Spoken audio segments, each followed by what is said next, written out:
Nearly 6,000 persons participated, including troops sheltered by trenches. Many cameras in many locations filmed the single blast.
Wreckage in the desert held vital information on how to survive an enemy attack.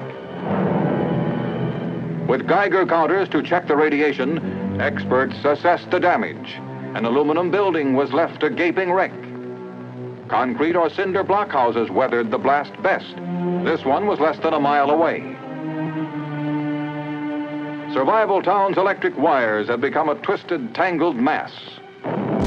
Demonstrating the importance of civil defense preparedness, the elaborate exercises proved survival is possible, offering new hope to all who live in the shadow of the atomic age.